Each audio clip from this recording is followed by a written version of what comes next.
Fala aí, prodígios, eu sou o Roger. Eu sou o Marcão. Está começando mais um Arquete Pop aqui. Isso aí.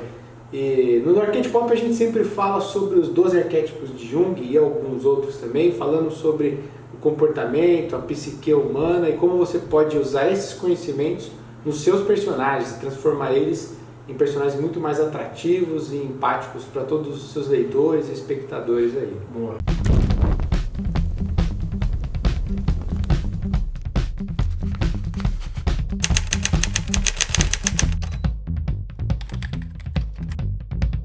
Certo? Hoje nosso arquétipo do dia, né, é o sábio. Nós já falamos, se você está caindo de paraquedas no vídeo, saiba que a gente já tem alguns outros vídeos falando sobre outros arquétipos, falando sobre o arquétipo do herói, fora da lei, cara comum, amante, muitos outros aí. E hoje nós vamos falar sobre o sábio. A gente sempre fala um pouquinho sobre o arquétipo em si, como ele é, né? E depois a gente passa um pouco sobre a cultura pop, como ele é apresentado em alguns personagens e até algumas marcas aí. Mas, se você não ouviu nada ainda sobre arquétipo, não sabe o que é, acabou entrando no vídeo de surpresa aí, a gente sempre dá uma introdução também sobre o que é o arquétipo, para você não ficar perdido quando a gente citar essa palavra sempre, porque a gente fala bastante. Posso? Né? Manda o arquétipo que a gente fala aqui para vocês é o seguinte, premissa: se você, escritor ou escritora, souber utilizar o arquétipo certo na tua história e nos teus personagens, você vai tender a escrever uma história muito melhor, muito mais chamativa do que quem não sabe sobre isso. Por que a gente está dizendo isso? Porque a gente criou o nosso universo de heróis, tá? O que a gente queria desde o começo era fazer o universo de heróis, de super-heróis. Então já competiria com a Marvel e com a DC, né? E aqui tem um monte de criador, mas a gente soube que o que facilitaria muito mais o acesso às pessoas, o chamariz assim, dos nossos heróis seria utilizar os arquétipos neles. Isso. E foi aí que na Comic Con que a gente foi aprovado, sem ter nome, sem ter nada. Se você não viu o vídeo da nossa história, tá aí no card.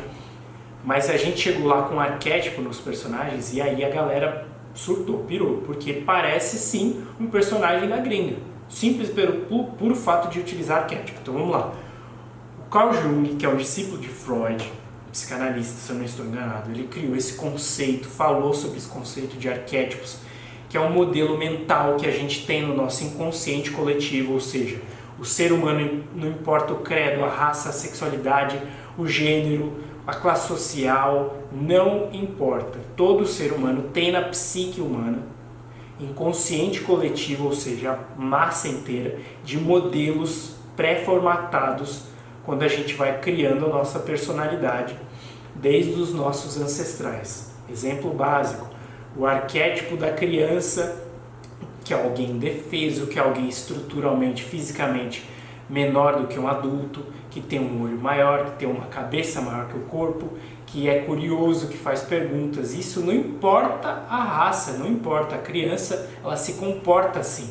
E nós adultos, a gente sabe que quando uma criança está chorando, ou está com fome, ou quer atenção, ou está com sede, ou fez cocô, algum motivo foi. Mas você vai ver lá, é um mecanismo para ela falar, ó, tô em perigo, tô precisando de alguma coisa. E ela chama o adulto com um choro, porque ela não sabe falar. Isso já está no nosso inconsciente, que no ambiente que você tiver, se uma criança está chorando, está pedindo por alguma coisa. Isso é um arquétipo. Quando você fala de um arquétipo animal, como a águia, que é um ser que preda um monte de animal pequeno, que voa, que tem aquele olhar de águia, que tudo vê, e que é uma ave de rapina, uma ave caçadora, uma ave com poder, e você atrela esse arquétipo da águia ao animal dos Estados Unidos, a águia com aquela cabeça branca e o bico amarelo, você já subliminarmente mostra para as pessoas, no inconsciente dela, não é no consciente muitas vezes, é no inconsciente, que aquele país ele está acima dos outros, ele observa todo mundo, ele é o líder, ele é a águia, é o predador, né? Isso é muito interessante a gente colocar essa simbologia, esses arquétipos com a psique humana. Só mais um exemplo básico, se vocês pegarem aí no Google, puxa aí, Wall Street,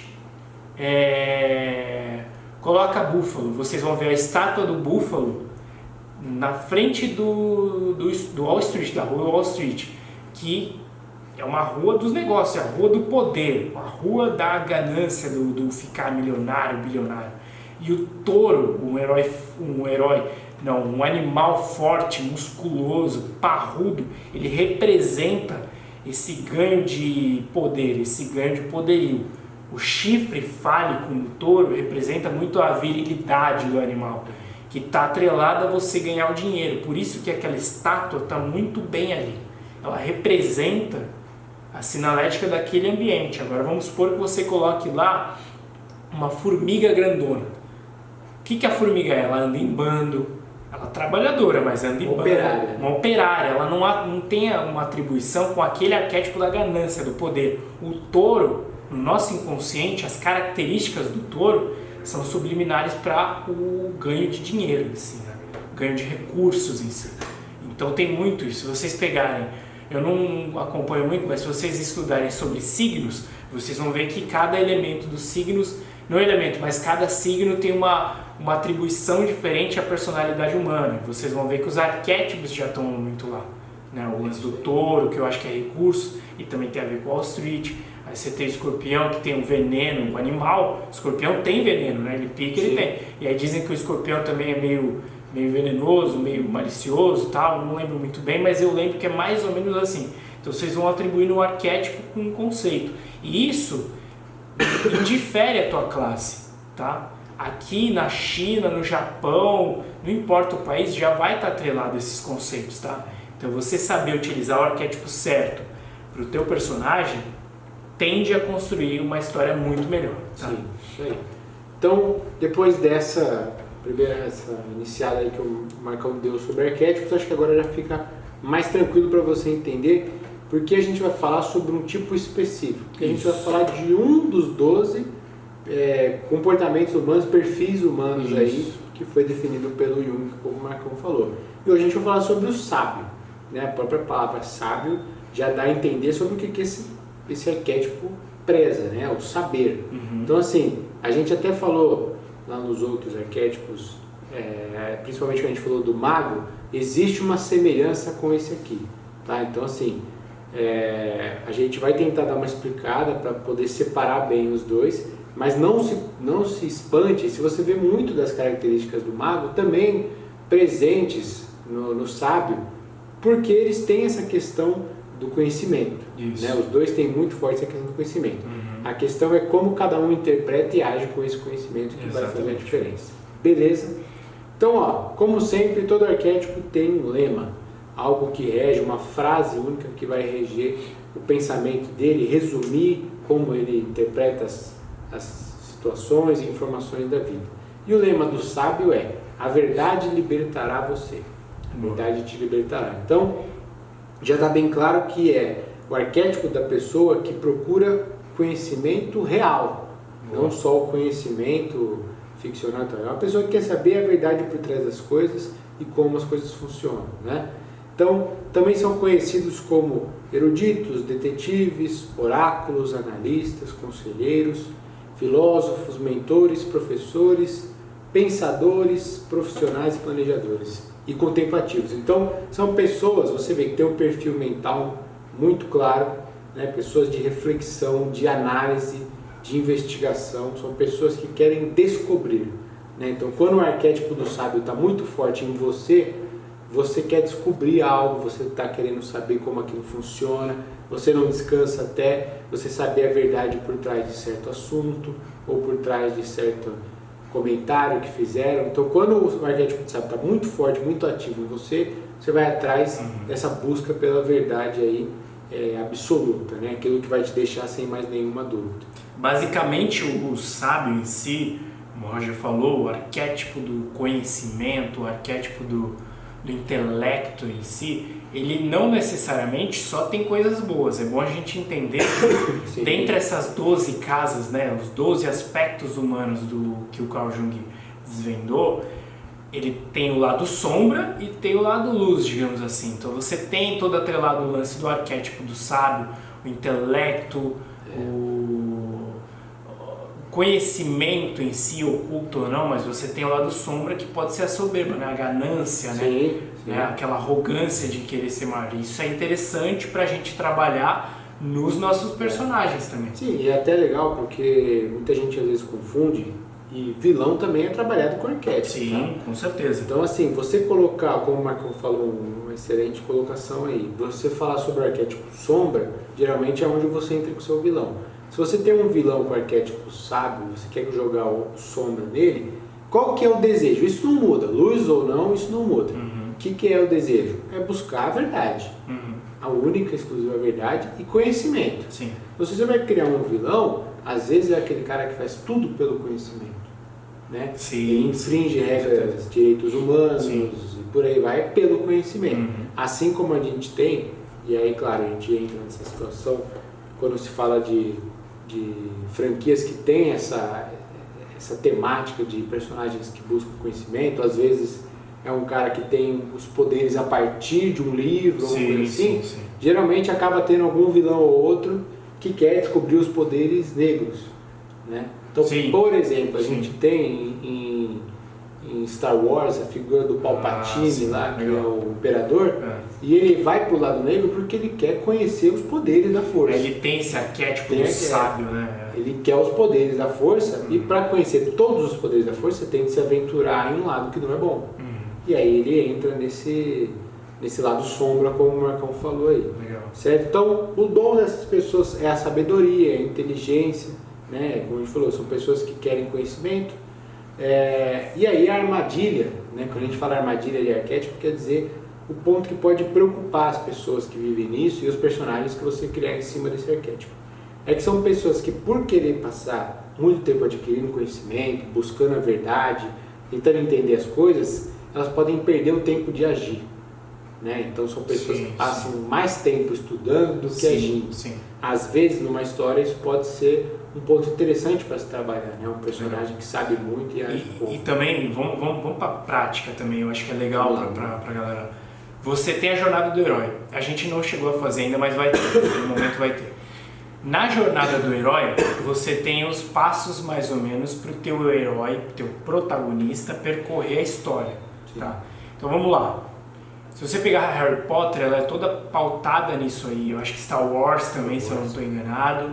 Tem muito mais. Eu acho que o Senhor dos Anéis, Jogos Vorazes, um monte de si. Mas vamos lá, você tem o mundo comum do protagonista, mundo comum, mundo pacato, aí você tem o chamado à aventura, ou seja, ele vai para algum lugar, e aí você tem a recusa do chamado do protagonista, ele não quer ir, tem medo, seja lá o que for. E aí você tem o passo que eu queria falar para vocês, que não necessariamente você, autor ou autora, que vai decidir isso, mas não necessariamente o arquétipo do sábio precisa ser o seu protagonista. Tá?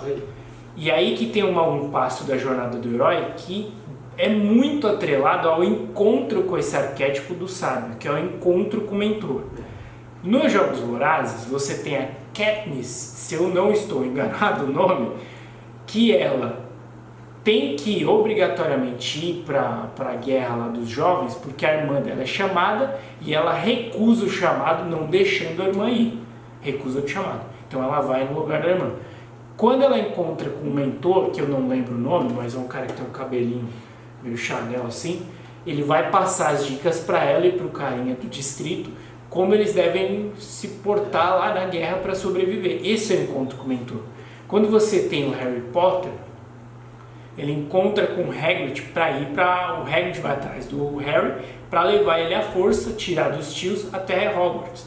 Então vocês vão ver que esses mentores, eles atrelam o arquétipo do sábio. Sim. Porque o Harry vivia num mundo onde magia não existia, ele não sabe fazer magia, é involuntário. O sábio é alguém que tem conhecimento. O Hagrid, ele é o sábio ali, porque ele está ensinando ao Harry que pode usar magia com a mão dele, com a varinha dele. É a primeira vez que o Harry tem contato. E a Katniss que vai para a guerra, se não for Katniss, vocês me corrigem, mas eu acho que é Katniss. Acho que sim. E ela encontra o carinha que já foi para a guerra, então ele vai passar as dicas de como se portar. Ele é o sábio, ele tem o conhecimento disso. O Frodo encontra com alguém que é mago, que é o Gandalf, mas ele passa como o papel de um sábio, porque ele tem o conhecimento. Né? Você vê, a gente até falou no começo, que o mago e o sábio, eles estão bem próximos da questão do conhecimento. E você vê muito no papel do mentor os dois. Você vê o mago e o sábio, por quê? Além de ter essa questão do conhecimento, ele tem a sabedoria, ele tem os conselhos, muitas vezes ele é o cara que passou pela situação e traz o conhecimento para o seu protagonista. Exatamente. Alguém que viveu a aventura. Ou às vezes no caso do mago, como a gente falou, e a grande diferença às vezes é essa, é que o mago, ele de uma forma ou outra, ele causa uma transformação, né?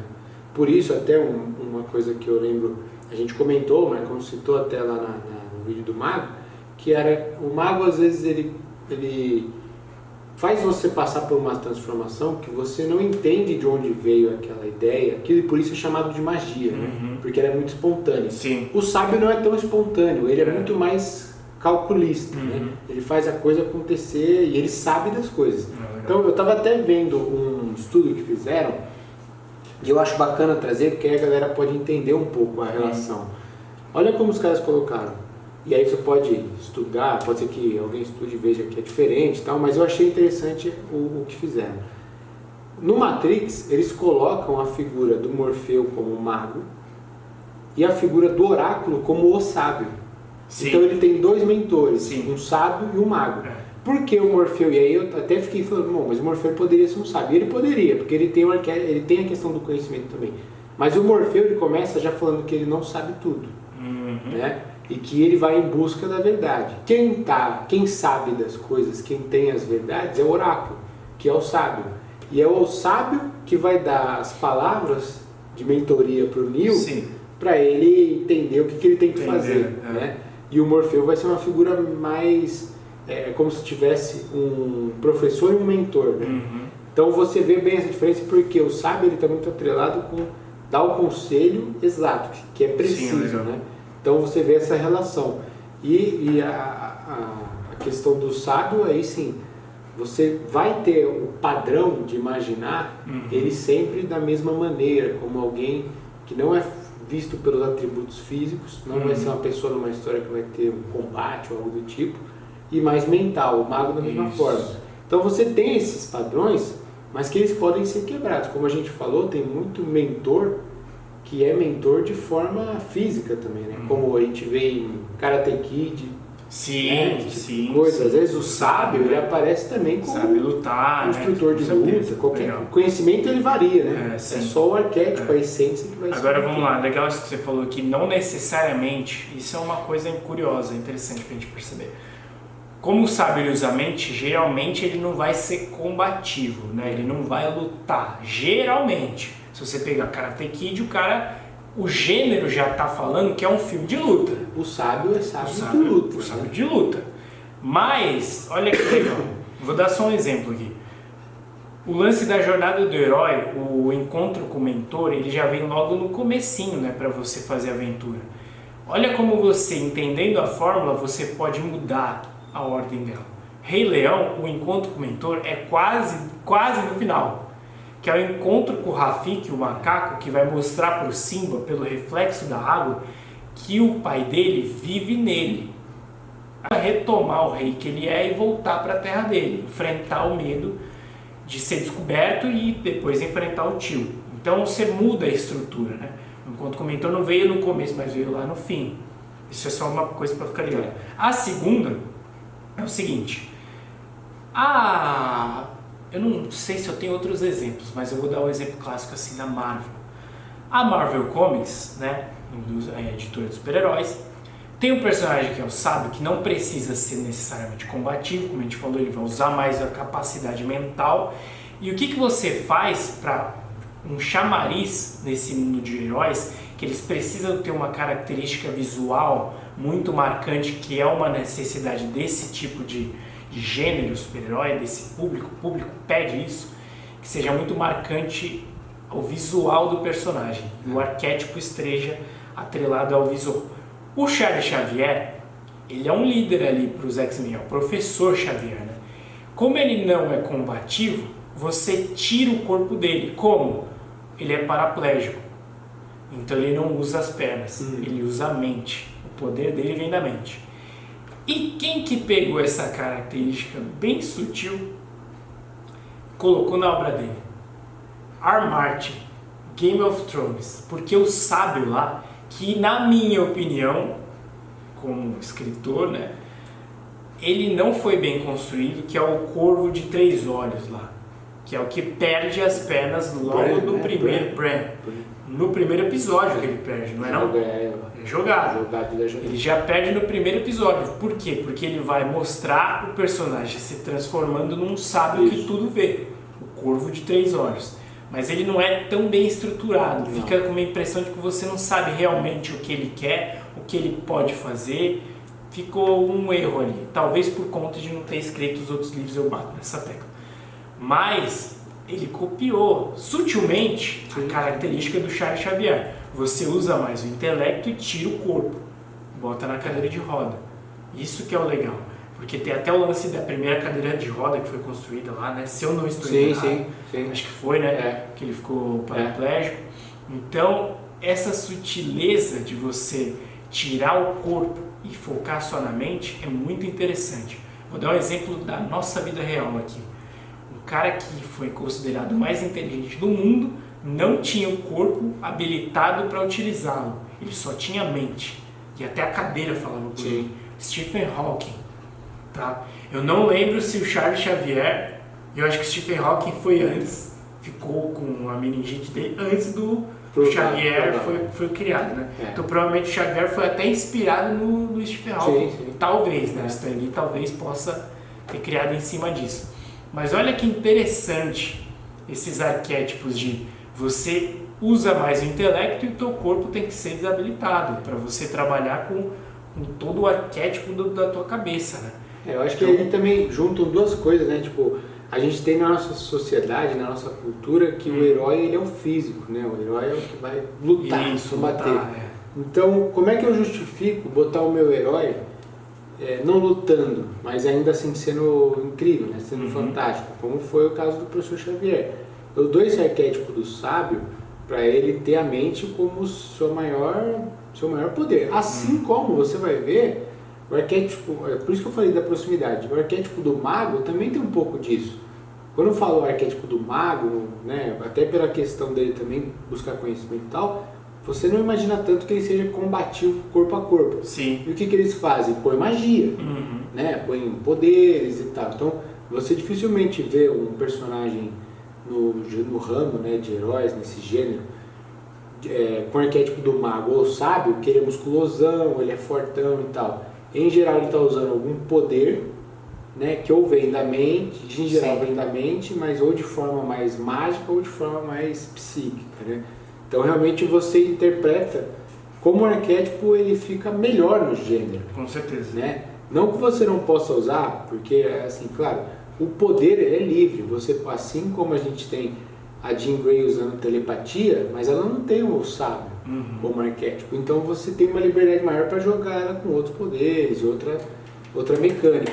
Mas realmente o arquétipo que você escolher vai te dar alguns nortes para você saber. Exatamente. E é legal a gente perceber, porque se você pegar na nossa vida real aqui, que eu até falei do Stephen Hawking, mas por que o sábio é tão importante na vida nossa, assim? Porque a gente não tem as respostas para tudo na vida, não tem como você aprender tudo. É muito mais fácil você aprender com alguém que já fez, né? Eu acho que isso é o básico, né? Tá, é a questão do professor. Por isso que as pessoas pagam milhares de dólares para ir num evento do Tony Robbins, né? Que é o maior coaching do mundo, né? Considerado assim. E ele tem esse respaldo, né? Porque ele cura as pessoas. Eu não sei como funciona muito bem o tratamento dele, mas as pessoas pagam caro para ir lá encontrar com um mentor que potencialmente, eu não posso dizer que é 100% de certeza, mas potencialmente pode resolver a vida das pessoas. E isso na história que a gente está criando é basicamente a mesma coisa. Alguém que detém o conhecimento vai resolver, digamos assim, ou vai passar o caminho para o protagonista obter aquilo que ele quer. É legal você ter falado isso, porque mostra exatamente o que a gente estava falando do arquétipo sombra, quando você quer usar um arquétipo para um vilão. Por quê? Não estou falando do Tony Robbins, tá? Pelo amor de Deus, mas assim, pega o Tony Robbins e leva para o lado sombra, criando um vilão. você vai ver que é possível traçar o perfil de vários dos gurus que Sim. ocasionaram catástrofes pelo mundo. Sim, aí. sim. São pessoas que tinham a ideia de que tinham um conhecimento muito vasto, que podiam te solucionar problemas e te ajudar, e usavam isso de forma errada, né? Com certeza. Usavam isso de forma Se você enganosa. pegar Hitler, o o cara tinha um poder, é inegável isso, o cara tinha um poder de oratória que é absurdamente foda, cara. Absurdamente bom. Ele conseguia ludibriar praticamente qualquer um. Sim. Ali, né? Isso é uma característica do sábio, só que aí, como o Roger falou, foi voltado para o lado sombra dele e acabou virando um Qual é monstro. aquele do Wild Country lá? O Osho. O Osho. Wild Country. Assista esse documentário na Netflix. O cara tinha ideias boas, sim. Um guru, só que ele usava isso para as pessoas ficavam fanáticas. Eu não sei nem se era a intenção dele, mas o jeito que ele se portava e construiu uma cidade ali, na cidade de... eu nem lembro o nome, mas nos Estados Unidos, uma cidade ali, no interior, e o cara começou a ser ovacionado e começou a criar uma seita ali de fanáticos que não foi muito bacana o fim ali. Então você vê o cara usando o arquétipo do sábio. Você tem o Jim Jones, conhece a história do Jim Jones? O cara criou uma seita e foi responsável por matar todo mundo. Ele fez e obrigou as pessoas a se suicidarem, galera. Foi o maior suicídio coletivo da história. Se eu não estou enganado, acho que mais de 900 pessoas. E ele também se matou com um tiro na cabeça. Então vejam aí o poderio que um sábio, alguém que detém o conhecimento, consegue com as outras pessoas. A maioria das pessoas, infelizmente, é influenciável. Infelizmente, as pessoas são influenciáveis. Nós também, qualquer um pode ser. É o que você fala, a vida ela é resolução de problemas. Você quer resolver seus problemas. Sim. Quem pode te ajudar a resolver os problemas é quem sabe. Quem sabe. E o sábio vai te dar a informação que você precisa. Exatamente. Só que às vezes ele está usando isso, como a gente está falando no arquétipo sombra, e te ludibriando, te enganando. Exatamente. E isso é perigoso. A gente tem na cultura pop, um dos maiores sábios da cultura pop, que é o Sherlock Holmes. Sherlock Holmes, que detetive. Você vê como isso vai batendo, a gente fala, os sinônimos do sábio. Eu testei antes, detetive, oráculo, são coisas que você vai vendo na cultura, como eles vão sendo relidos, né, na cultura e interpretados na cultura pop. Né? Então, a gente teve os caras do Arquivo X, né, que era a busca pela verdade em contatos de terceiro grau, né, dos aliens e tal. E eu gostaria de citar esse porque é um cara que fica meio esquecido aí na cultura pop, que é o Spock, né, do Jornada nas Estrelas. Spock, com certeza. Ele sabe tudo, ele tem uma mente que memória fotográfica, lembra de tudo e tal, e segue as regras lá, como as ordens têm que ser feitas. Então você vê que é o perfil do personagem. É bem isso mesmo. Então tem vários exemplos aí que você pode ir atrás para modular o seu, entender como é que ele pensaria naquele momento, né? Bem isso. E aí assim, a gente sempre fala até de algumas empresas, e eu acho que tem uma que o arquétipo do sábio é o claro, assim. Qualquer empresa, como a gente falou, qual que é o papel do sábio às vezes na nossa vida? Eu estou com uma dúvida, eu vou até essa pessoa, ela me soluciona essa dúvida e ela tem conhecimento para me ajudar. Sim. Qual que é a empresa que faz isso com todo mundo no mundo? É a Google. É o Google. Você digitou lá e ele te dá a resposta. Você tem o maior sábio do mundo, é o Google. Qual que é a probabilidade de você digitar alguma coisa e ela falar essa pesquisa não existe? É quase nula. Existe, mas é quase nula. Fala, não tenho dados para essa pesquisa. Não vai ter, né? A Google ela tem um arquétipo do sábio, porque ela a palavra da Google é conhecimento. Né? Conhecimento. É conhecimento, é ter ali. E aí a gente tem, assim como a gente até falou, que as coisas vão meio que se encaixando, e você fala do arquétipo do amante, tem muita empresa de cosmético, beleza e tal. Sim. Nada sábio, muita empresa de informação vai usar isso. Sim. Tem jornais televisivos. Você tem as universidades, mega universidades do mundo, Harvard, Stanford, essas MIT, parruda, MIT. São empresas que prezam pelo conhecimento. São os gênios saindo daqui, né? Você vai sair daqui e vai mudar o mundo, sabe? Então você tem o Vale do Silício, brigando ali com o criador e o sábio ali, né? É. Uma área ali dos Estados Unidos. Isso é legal, né? Que junta realmente a questão do conhecimento, do sábio, Com criar algo novo. com criar algo novo. E aí tem uma, cara, que até colocamos aqui, foi uma pesquisa rapidinha e você vê que isso faz sentido. E até na palestra, eu falei até porque eu tive a oportunidade de ir foi em 2014, acho, numa palestra do Jordan Belfort. E na época eu nem sabia disso, porque eu também não estava por dentro do que era. Jordan Belfort é o Lobo de Wall Street, viu? Isso aí. E eu não estava por dentro do que era arquétipos e tal, e ele falou na época, eu comecei a relacionar. Ele falou que o que ele mais queria para dar os golpes que a empresa dava é que os clientes acreditassem que eles soubessem de tudo. Por quê? A Stratton Oakmont, que é a empresa que ele fundou lá para dar os golpes milionários que ele deu, qual que era a questão? Ele vendia ações que eram furadas, mas o discurso dele, dos vendedores da empresa, era do tipo, ó, eu sou um cara que eu estudo isso aqui é minha vida, eu sei o que está acontecendo. Entendeu? Aqui na Stratton Oakmont a gente tem conhecimento sobre o mercado. Então você pode investir com a gente que vai ter retorno. E ele falava muito sobre conhecimento, você tem que mostrar que você tem conhecimento. Porque era uma palestra que ele estava falando sobre vendas, né? Então ele estava falando, ó, quando você for vender algo, você tem que mostrar que você conhece aquilo. Você tem que ser o melhor conhecedor sobre aquilo. Então foi bom, o cara usava o arquétipo, de certa forma, do sábio para vender a ação, né?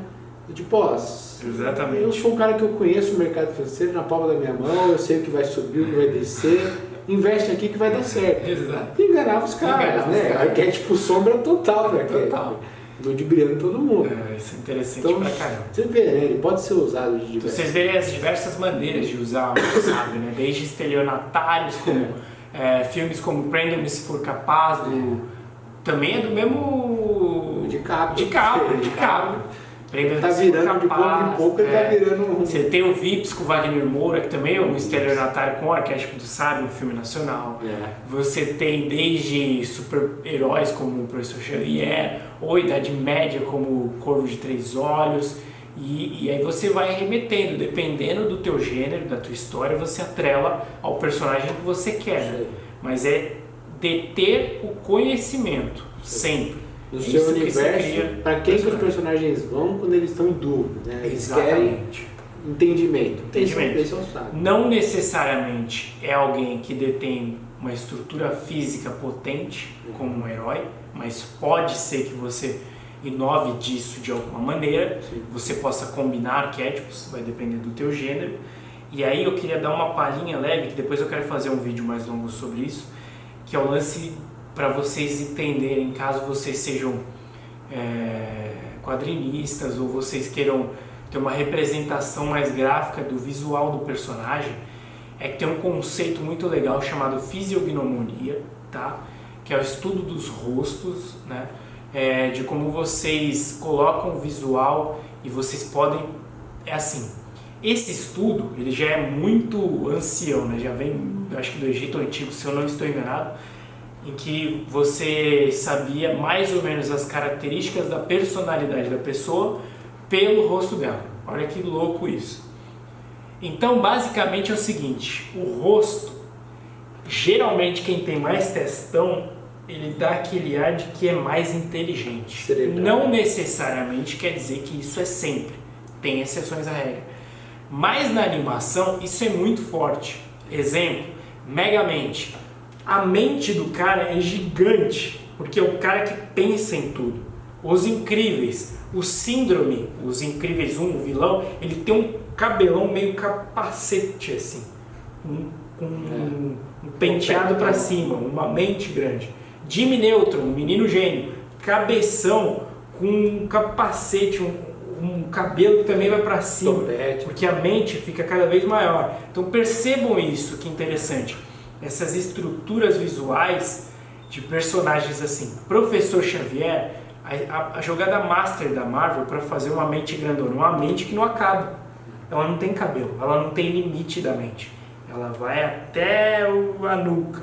Olha que legal isso. Simplesmente deixar um cara, desabilita o corpo físico, põe ele na cadeira de roda e aí põe uma mente que não acaba, ela não tem cabelo.